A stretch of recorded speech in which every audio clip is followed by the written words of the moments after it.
العليم من الشيطان اللعين الرجيم. بسم الله الرحمن الرحيم. الحمد لله رب العالمين بارئ الخلائق أجمعين باعث الأنبياء والمرسلين، ثم الصلاة والسلام على أشرف الخلق وأعز المرسلين حبيب إله العالمين أبي القاسم المصطفى محمد اللهم صل على محمد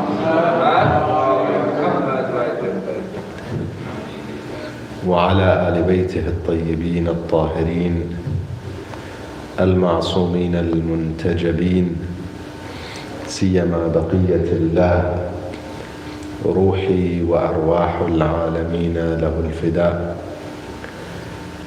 قال الله الحكيم في محكم كتابه الكريم: بسم الله الرحمن الرحيم.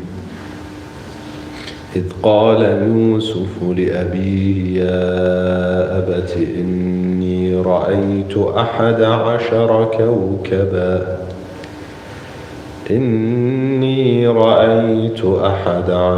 كوكبا والشمس والقمر رأيتهم لي ساجدين. آمنا بالله، صدق الله العلي العظيم.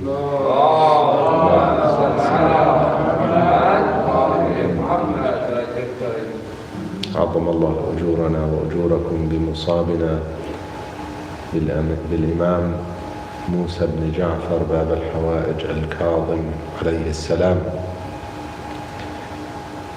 Condolences on the martyrdom anniversary of Imam Musa al-Kadhim alayhi salam. May Allah subhanahu wa ta'ala grant us the opportunity to be amongst the followers and lovers of Ahlul Bayt. Grant us the opportunity to visit him in this world and be amongst his sincere lovers and followers, and grant us the intercession of this Imam and his grandfather Rasulullah sallallahu alayhi wa alihi wa sallam in the hereafter, inshaAllah. The title that some of you may have read or received, the discussion that we had, is Musa or Haroon. Musa alayhi salam or Haroon la'anahullah. We're not referring to Musa as Nabiullah Musa, neither are we referring to Haroon as the brother of Musa alayhi salam, as Nabiullah the Prophet. Rather, Imam Musa al-Kadhim alayhi salam and Haroon, the title al-Rasheed, he's given the title al-Rasheed, though he is not Rasheed, Allah Rasheed alayhi la'natullah. And a quick reminder that when we call upon the wrath of Allah subhanahu wa ta'ala, or confirm the wrath of Allah subhanahu wa ta'ala, or the term la'na, is to confirm that they are far from the mercy of Allah subhanahu wa ta'ala. Therefore we are dissociating ourselves with these individuals, unlike some who may consider him a khalifa of the khulafa and a hero of the Muslim ummah, and so on. We need to make sure we say it, what it is, where it is, how it is, so that the world understands and differentiates between the Muslims who at times acted like savages and territorial, kings and emperors, simply trying to expand their territories and concerned about collecting taxes and accumulating wealth, and the Islam of the Prophet of Islam and the Islam of Ahlul Bayt salawatullah wa salamu alayhim ajma'een. This needs to be differentiated, and this distinction needs to be made, and we need to be clear. Therefore I chose this topic for a very good reason, or this title for a very good reason. Our concern is not the names and the labels, and that's what we need to understand. One could be named Musa, one could be named Muhammad. Obviously, if we refer to the Prophet, we have to say Allahumma salli ala Muhammad wa ali Muhammad. But I'm here referring to the name, okay, not the Prophet himself sallallahu alaihi wasallam. We have an individual today who's given that name, and I'd rather go with MBS for as in his title. That's what often people refer to him as. He definitely does not deserve to have a similar name to the Prophet of Rahmah, Nabiyyur Rahmah, the Prophet of mercy. An individual who is distorting the religion of God and who is causing the death of thousands and thousands of people, and every year orders to basically savagely behead many individuals who are innocent of any real crime. In Islam, we have an-nafs bin-nafs. If you catch someone who has murdered somebody, then you take their life. This is fine in Islam. The capital punishment is there as a preventative measure. It's not Islam is not teaching us to revenge, but to purify the society. So therefore, sometimes Allah subhanahu wa ta'ala declares why in fact there is qisas in the Holy Quran. He says, وَلَكُمْ فِي الْقِصَاصِ حَيَاتٌ. Qisas is basically retribution, the system of retribution. So sometimes a thief is based on certain conditions. The Quran says, cut his hand. And we know it is cutting off the fingers, which is extreme. Many would say, this is extreme. Why would somebody do that? It's to prevent the society from going into that action, to prevent individuals in society, to clean the society from such actions. Therefore, you'll find that in many Muslim countries, though sometimes it may be abused, this ruling, but in general, you won't find the kind of grand thefts that you'll find in other parts of the world. The leaders themselves are thieves in many cases. Nonetheless, you'll find that I've shared this before. You go to marketplaces and you'll find jewelry stores. They have, on display way more jewelry from the highest carat gold that there is. Unlike here where they sell 9 and 14 carat, over there you're talking about 21 and 24 carat gold. And they display it in simple glass cases that could be easily broken into and stolen from, but nobody dares to steal, generally because people take things into matters into their own hands, and also the fact that there is a serious punishment. If they're caught doing so, they will be humiliated with such a punishment or retribution. Therefore, Allah subhanahu wa ta'ala has ordained that certain punishments have to be there for certain actions. Nonetheless, if you have not killed somebody and you have not caused the killing of somebody, you could be the person in first hand doing it or the people involved in it, there is no right for anybody to take your life unless, again, there's a war situation and there's a fight and you could kill somebody, they defend themselves against you, or so on. Nonetheless, in many cases you'll find individuals carrying those names have nothing to do with those names or the individuals whose names they're carrying. Islam and the history of Islam displays many people who carried beautiful names. Names that, in fact, I often tell people, when it comes to Arabic names, they're all meaningful. Unlike many other languages, you'll call somebody the name, they don't even know. If you ask them what is the meaning of your name, they have no clue. Many people.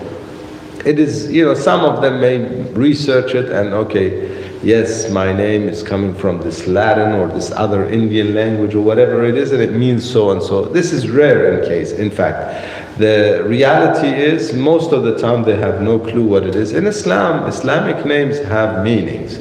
So when we say Muhammad, it is the most praiseworthy, the one who's praiseworthy again and again and again. That's why there's the tashdid in the name. From the hamd, which is to praise. And other names, Hassan comes from beauty, and Hussein is basically the smaller version of Hassan, if you want. And he is as-Sibtul Asghar. He is the second grandson of the Prophet. Therefore, he is Hussein after Imam Hassan alayhi salam, and so on. All the beautiful names. You'll find that in Islam, we are encouraged to, in fact, give good names to our children. We have a hadith that says one of the rights of your children is to give them good names and make sure that they understand these good names, because the reason you're giving them those good names is so that they can somehow relate to those names. It is one of their rights. And tuhsin asmahu, one of the first rights is to give them good names. For example, one of the good names is to give them the servant of God, or any of the attributes of God. Abdullah, the names that have Abd. Unfortunately, in the English, oftentimes they say Abdul.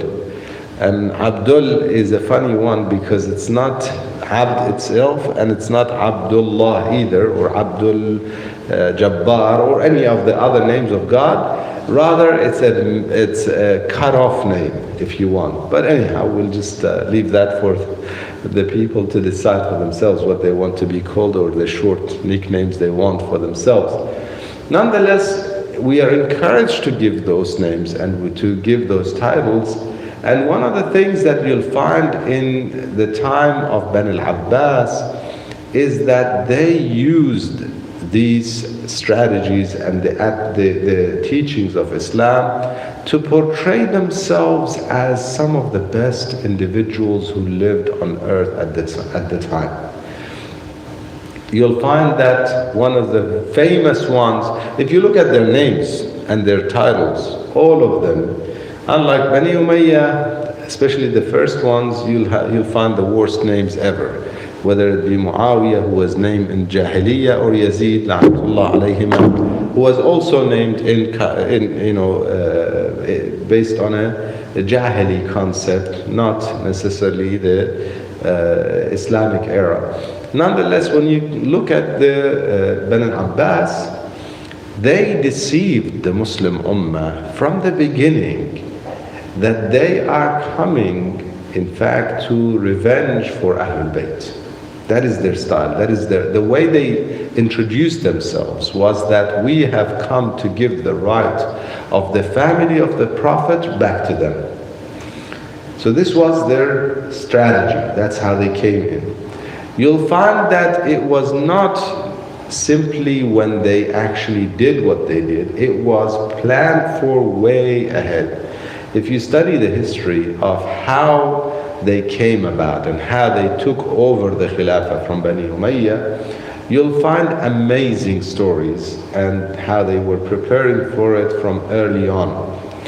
Nonetheless, they did, and in fact when they came into power, they supposedly in the beginning started the slogan Ya li Tharat al-Hussein, that they're revenging for Imam Hussein alayhi salam, and so on, accusing or exposing Bani Umayyah of what they have done to Ahlul Bayt salawatullah wa salamu alayhim ajma'in. When they came into power, as some of the poets in Arabic says, they actually gave Bani Umayyah a good name. They went so bad and so ruthless in their ways against the Prophet and Ahlul Bayt that they gave Bani Umayyah they purified or they cleared the names of Bani Umayyah somehow. Though you cannot, especially when it comes to individuals like Yazid, la'natullah alayh, besides even just what happened in Karbala, what he did in the Muslim Ummah in general, exploiting the house of God, Mecca and Medina, in wars that followed, and also later on other leaders, Al-Hajjaj, one of the governors, and so on. And the things they did, if you read the history, you'll find things that one would look at Daesh and say, no wonder. When you look at Daesh and what they did, you look back in the history, you say, no wonder. Now we know where all this came from. Bani al-Abbas did similar. In fact, they did worse. Especially when it came to the family of Rasulullah sallallahu alaihi wasallam. It was almost like, we know that it is you who's on the right path, and we know that people would love you regardless. We came using your names, but now we got to make sure that you don't come into power. It's now in our hand. We need to keep it in our hand. That's how the game that they played. If you read the history, you'll see it. It's very clear. This game, in fact, became most clear at the time of Haroon, the one titled Rasheed, who in fact is perhaps the most powerful. He was, you could say, the peak of Bani al-Abbas. The start was quite weak, and this is why Imam Baqir alayhi salam and Imam Sadiq alayhi salam were able to spend so much time and spread so much knowledge of Rasulullah sallallahu alaihi wasallam, and the explanations and elaborations of Ahlul Bayt were in fact mostly the teachings of Imam Sadiq alayhi salam. This is why typically when it comes to the fiqhi schools, in terms of the imams of fiqh, when it comes to the followers of Ahlul Bayt, we are referred to as the Ja'fari school, al-Madrasa al-Ja'fariya or al-Madhab al-Ja'fari, as opposed to madahib that are by individuals who have nothing to do with the Prophet sallallahu alaihi wasallam. The closest one of them was a tabi'i, who himself considers Imam Ja'far al-Sadiq alayhi salam the most knowledgeable of his time, and similar other imams of other madahib. As when it comes to the school of Ahlul Bayt, yes, we have 12 imams. However, we don't have 12 madahib. This is very important to understand. Okay, we have 12 imams. Other schools, they have several imams, by the way. This is important also to understand. There are several imams that Sunnis have had throughout the history. Nonetheless, it is 4 imams who became the most significant, and it was politically decided. It was pretty much at the time of Bani al-Abbas, some of the Khulafa endorsed them, and later on the Uthmanis confirmed them, or other Khulafa confirmed that you're only allowed to follow these 4 madhab.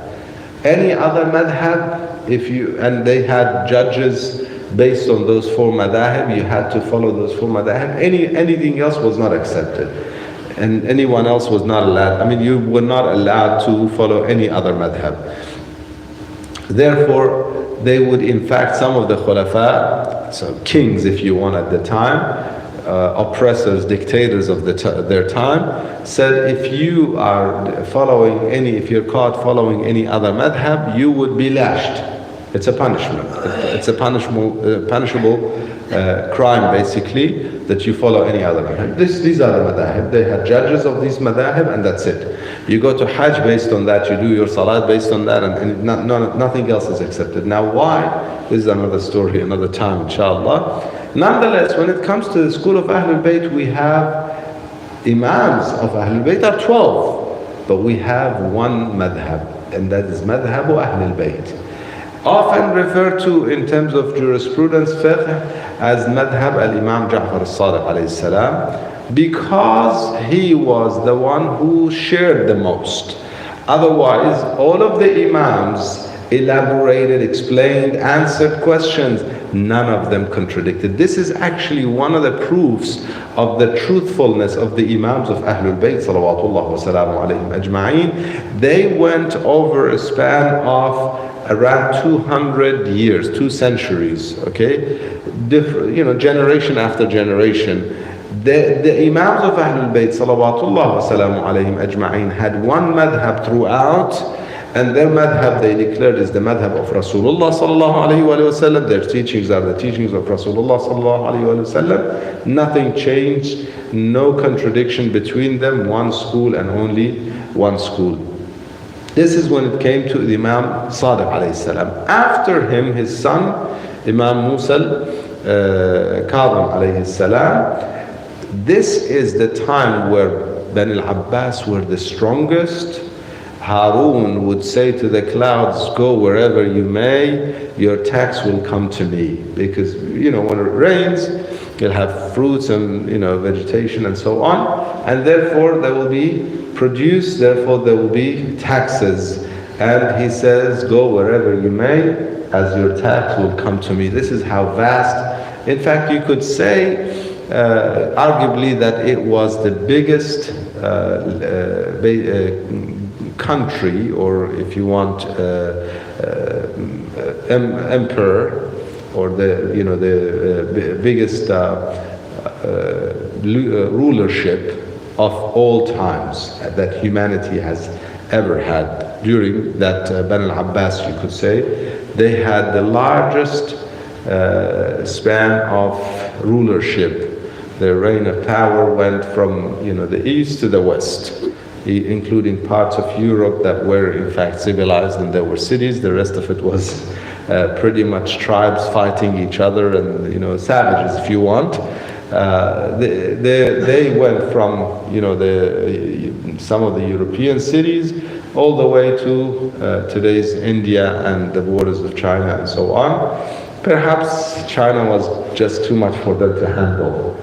Allahu A'lam, why they did not go that far, that's another story.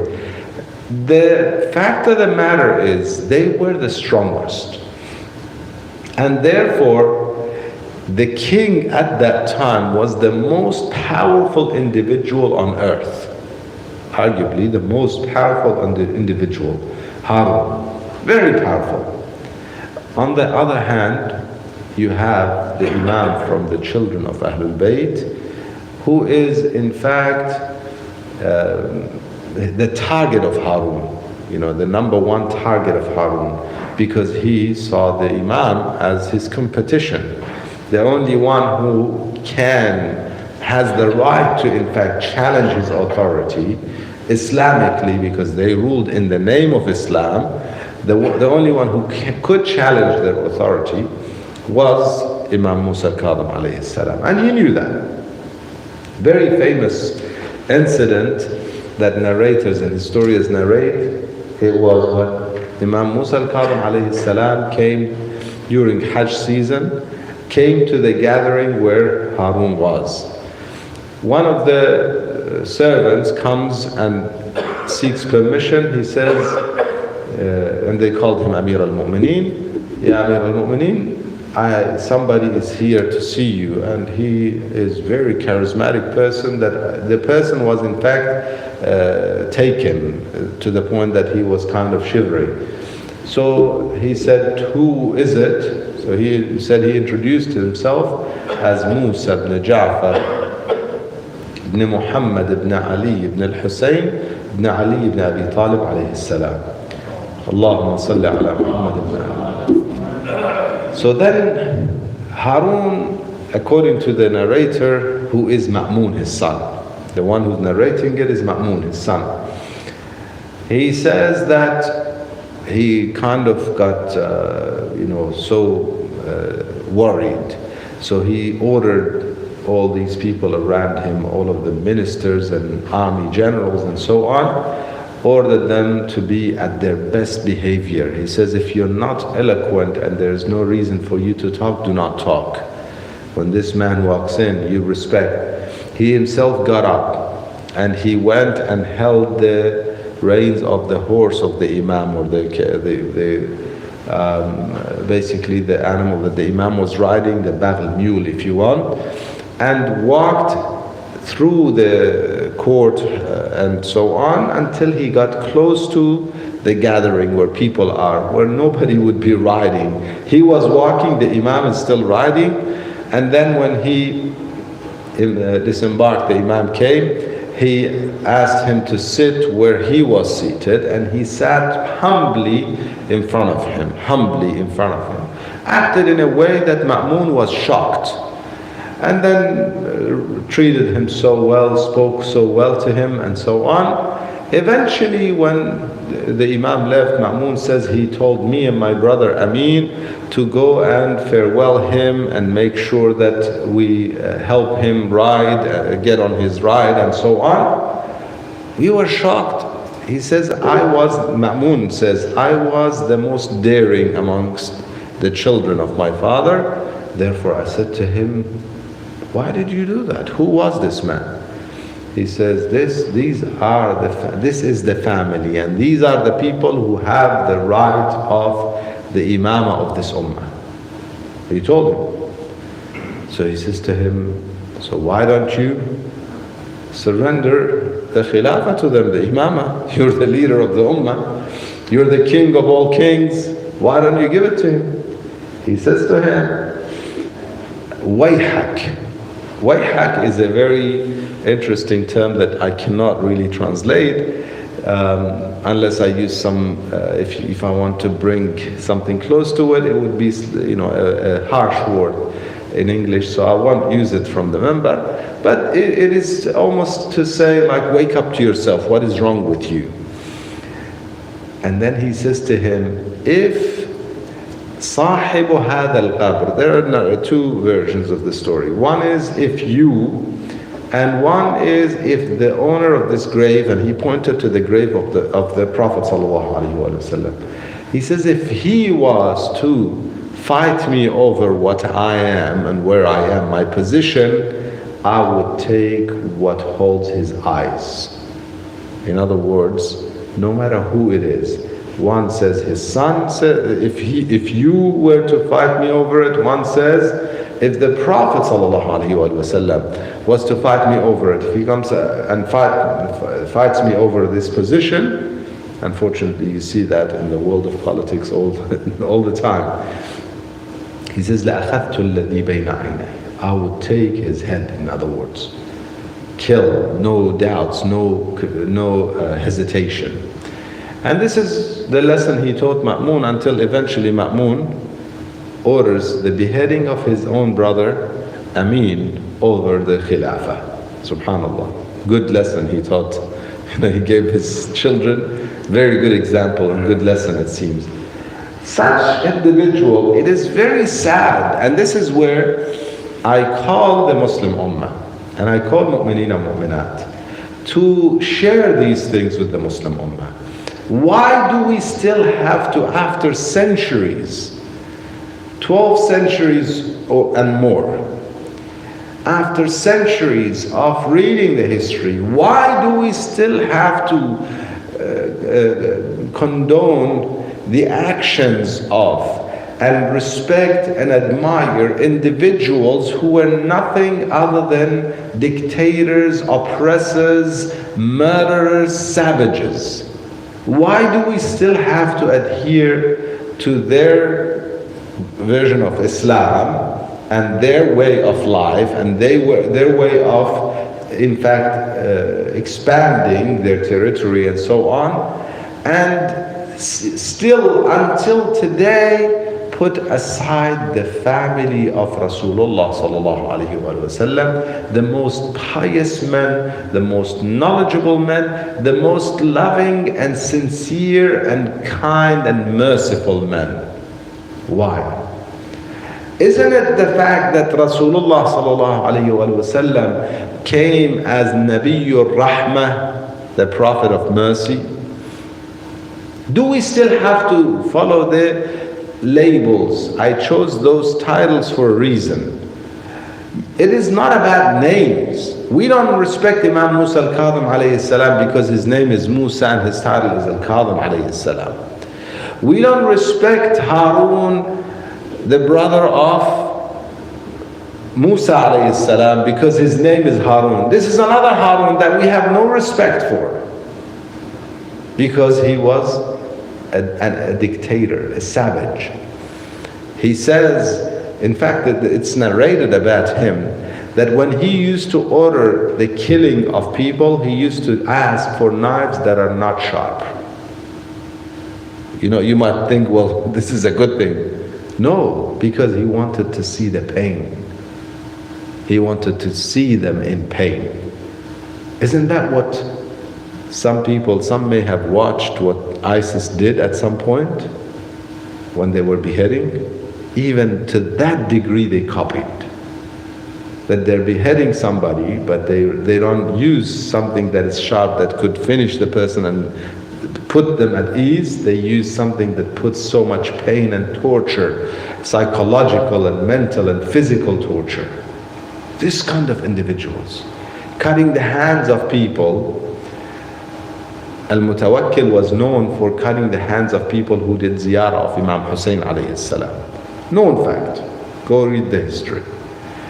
Over there, another Abbasi who was also quite powerful.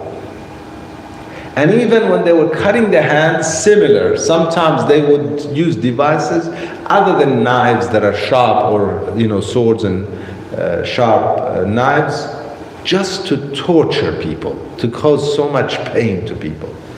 And still we have to think of these individuals as Khalifa. We still need to call them Khalifa, unless we change the title to fit a political leader of the time. Which often when I refer to Khulafa, I do not refer to them as in a Khalifa of Rasulullah sallallahu alaihi wasallam, because that's where the title comes from. The title comes from being the successor, the one who represents the Prophet of God. How could any of these people represent the Prophet of God? Read the history, learn, be wise, and then decide, can these people really represent the Prophet of God? If that's the case, then we have a problem with that religion.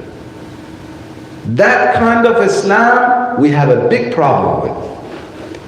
An Islam that is represented by Haroon and Mahmoud and Amin, we have a big problem with. An Islam that is represented by Muawiyah and Yazid and Hajjaj and other, and that cursed Marwan ibn al-Hakam, who was cursed by the Prophet even before his birth. This kind of person, the Prophet ﷺ noted to have cursed Al-Hakam ibn al-As and his unborn son. And eventually, knowing Allah subhanahu wa ta'ala gives whatever He wants in terms of knowledge to His Messenger sallallahu alaihi wasallam. We don't say that the Prophet knows everything, and we don't say that he has the ilm of God.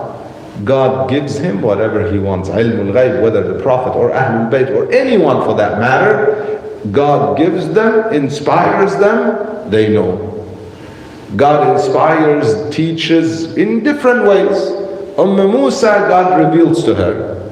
أوحينا إلى Musa. How it was revealed to her to put her son in a wooden box, fit tabut, and then put the wooden box in the sea, in the river. How was she inspired? We don't know. Some say it was a thought that came to her mind, it was godly, but God says in the Quran, أوحينا, we revealed to her. One way or another, God revealed and taught her what she could not know otherwise. This is where Allah subhanahu wa ta'ala teaches His Messenger, and Ahlul Bayt teaches them what they would not know otherwise. And this is what Ayatul Kursi teaches us, that Allah subhanahu wa ta'ala has all the knowledge. وَلَا يُحِيطُونَ بِشَيْءٍ مِّنْ عِلْمِهِ إِلَّا بِمَا شَاءَ. He teaches them what He wants. Through the knowledge of Rasulullah sallallahu alayhi wa sallam, He told of people, He told of Muawiyah la'natullah alayhi distorting the religion of Rasulullah sallallahu alayhi wa sallam. The Prophet told about it. The Prophet told of Marwan la'natullah alayhi. The Prophet told of many things that would happen after him. Salawatullah wa salamu alayhi. The question is, why do we still have to get stuck to these names and admire or somehow respect individuals who have nothing to do with Islam or the Prophet of Islam, Rasulullah sallallahu alayhi wa sallam, and still question or doubt the family of Rasulullah sallallahu alayhi wa sallam? If at the time of Haroon, Imam Musa al-Kadhim alayhi salam, he displayed and showed everybody the status of Ahlul Bayt. And Haroon had nothing to respond to except that he told his people, make sure he does not go back home from here. And this is what they did. They eventually took the Imam, deceived the people with three caravans going to different directions. Eventually the Imam ended up from one prison to another, until in the end he ordered for the poisoning of the Imam and to finish the life of the Imam salawatullah wasalam alayhi. The debate went there when Haroon was suggesting that he is the cousin of Rasulullah sallallahu alaihi wasallam. Therefore, he has the right. He has a right over the Muslim Ummah. The Imam came and responded, or in the Medina, in the shrine of Rasulullah sallallahu alaihi wasallam, he said, "Assalamu alayka ya abatah ya Rasulullah." Father, O Rasulullah. You say he's your cousin, ya ibn Amma, he is our father. So he said, you say Haroon is angry now. Imam sallallahu alaihi wasallam often made sure the people watch and witness, and he stood against Haroon despite the power of Haroon, so that people are not doubtful, so that today we're not still stuck in that same rhetoric that these are khulafa and some of them are Rashidun, and this guy is the hero of Islam and that guy is this, so that we're not confused. The Imam stood there and it cost him his life. That confrontation eventually caused him his freedom and his life. And he stood there and he said, Assalamu alayka ya abatah ya Rasulullah. In Arabic we say taharrush. He's poking him. Yeah? So he says, how do you say he's your father? You're the children of Ali. This is what they just like you're the children of Abi Talib, who was the uncle of the Prophet. We're the children of Al-Abbas, who's also the uncle of the Prophet sallallahu alaihi wasallam. So the Imam says to him, there is a difference between you and me. It's a long debate over the hijrah, that Al-Abbas did not do hijrah until afterwards and so on, until the Imam says to him, if Rasulullah sallallahu alaihi wasallam was to come today, he was to come out of his grave and come to you and say, Haroon, I want to marry your daughter, what would you say, ya Haroon? He says, I would be so pleased and happy. I would have the pride over everybody that Rasulullah is my son-in-law. He's marrying my daughter. He says, if he comes to me, I would have no choice but to say no, because he is not able to marry his own daughter, because my daughter is his daughter. And this is literally what it is jurisprudentially. These are the children of Rasulullah. If you are displaying pride over the ummah that you are related to the Prophet, we have more rights. If it's about knowledge, we have more knowledge than you. The Imam debated him in Masjid al-Haram, in a tawaf that he was doing as a ruthless leader and not allowing anyone else to come to tawaf. The Imam comes and does tawaf, and they asked him, how dare you come when the Khalifa is doing his tawaf? He says, this is the house of God. In the Quran, God says, سَوَاءٌ فِيهِ الْعَاكِفُ وَالْبَادِ. Whether somebody is living in Medina, Mecca, or a traveler, or whoever it is, everybody is equal in this house of God. There is no kind of favoritism in the house of God. So the Imam challenges him, and in that discussion there's a challenge and about display of knowledge to show the people that this is where knowledge is. These are the most knowledgeable people, these are the closest to Rasulullah sallallahu alaihi wasallam. Why are we still confused? And this is something that cost the Imam his life salawatullah wa salamu alayhi. The cursed Haroon, he says, take him. They take him from one prison to another. The first one says, I cannot hold him anymore. He says, this man is the most pious man I have witnessed in my life. I cannot have him anymore. Another prison. In the other prison, Haroon comes to see him. He looks from the balcony in a prison from an elevated position. he sees something on the ground looking like some piece of cloth or something. So he asks, what is this? They say, this is Musa ibn Ja'far alayhi salam. He has lost so much weight because he fasts his day and prays his nights. And when he goes to sujood for so long that you cannot see him even moving. This is why you could not recognize what was that in the court of the prison. He says, and he told, the guard says to the Khalifa, if you don't take him from here, everybody here will be his adherent, his lovers. He is the most pious man anybody could meet.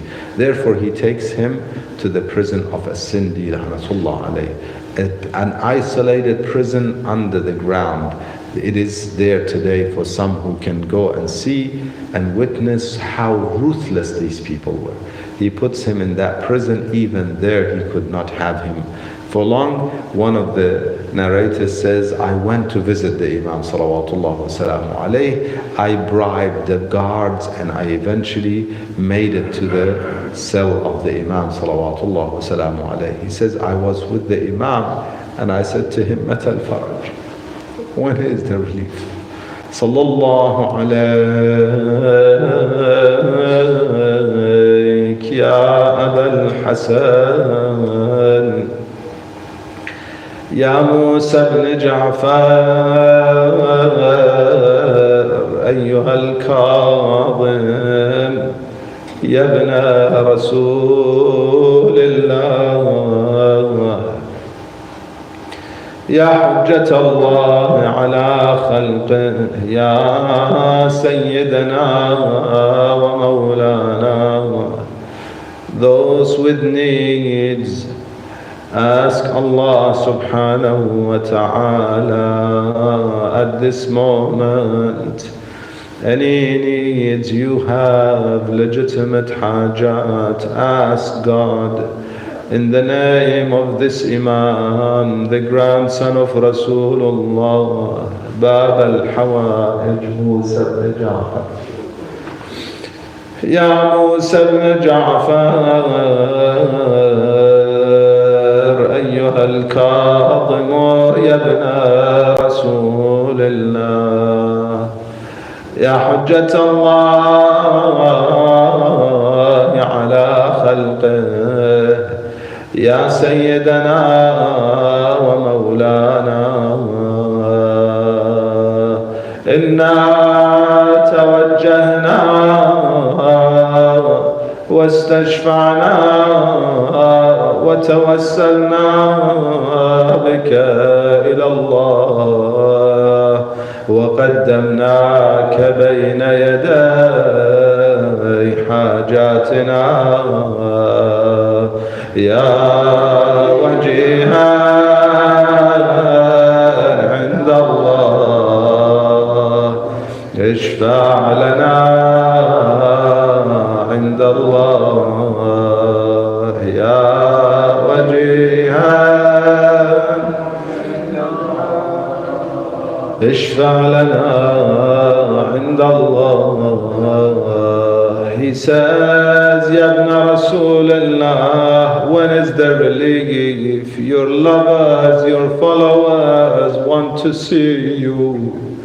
It has been long since anyone saw you, Ya ibn Rasulullah. I say we want to see our Imam, Ya ibn al-Hasan. The Imam says to him, it will be soon, tell them it will be soon. He says, when and where, so we could see you. He says to him, it will be Friday morning over the bridge in Baghdad. The man could not withstand his happiness, could not fit in himself. He was so pleased, not knowing the reality of the message of the Imam. He gathered the lovers of Ahlul Bayt. He told them, we will be seeing. He knew the Imam's promise will come true. He said, we will be seeing the Imam on Friday morning on the bridge in Baghdad. They gathered suddenly, he narrates, for guards come out from the prison calling, carrying a body. They were calling, if you want to see the Imam of the Rafidah, the Imam of the opposition, this is him. That is when the followers of Ahlul Bayt understood the message of the Imam. They gather, everybody is in grief. As they were surrounding the Imam, one of them asked a physician, a doctor, a Christian doctor who lived nearby. He asked him, come and witness this man and tell us if you could tell the cause of his death. The man came, he said, do I have immunity? They say, yes, please tell us. He says, if he has a family, tell them he has been poisoned and murdered. La'natullah alayhim. Their pain increases. But then the caller calls. He says, whoever wants to witness the funeral of the most blessed man, the son of the blessed family, if you want to see At-Tayyib ibn At-Tayyibin, come and witness the funeral of Musa bin Ja'far. I say, Ibn Rasulullah, you were labeled and named At-Tayyib ibn At-Tayyibin, but in Karbala they left the body of Abu Abdullah. As they were departing, Zainab Salamullah alayha threw herself at the body of Abu Abdullah, carried him and said, Ya Jaddah, Ya Rasulullah, O grandfather, O Rasulullah, this is Hussein. هذا حسينك بالعراء لا حول ولا قوة إلا بالله العلي العظيم إنا لله وإنا إليه راجعون وسيعلم الذين ظلموا آل محمد أي منقلب ينقلبون والعاقبة للمتقين. نسألك اللهم وندعوك باسمك العظيم الأعظم الأعز الأجل الأكرم إلهي بمحمد وعلي وفاطمة والحسن والحسين وبالتسعة المعصومين من ذرية الحسين استجب دعواتنا يا الله. Oh Allah, grant us the opportunity to be in obedience to you, far from disobedience, Ya Allah. Increase us in taqwa and righteous deeds, far from displeasing you, Ya Allah. Ya Allah, mu'mineen and mu'minat who are in difficulty, those in need, those who are unwell, Anyone who is in difficulty, grant them the quick relief and victory and well-being, Ya Allah. Mu'mineen and mu'minat who passed away from our gatherings, passed away from our ancestors, Ya Allah, grant them abundance of your mercy, Ya Allah. Hey, bring forth the return of our Imam. Make us amongst his sincere followers and companions, those who prepare for his return, Ya Allah.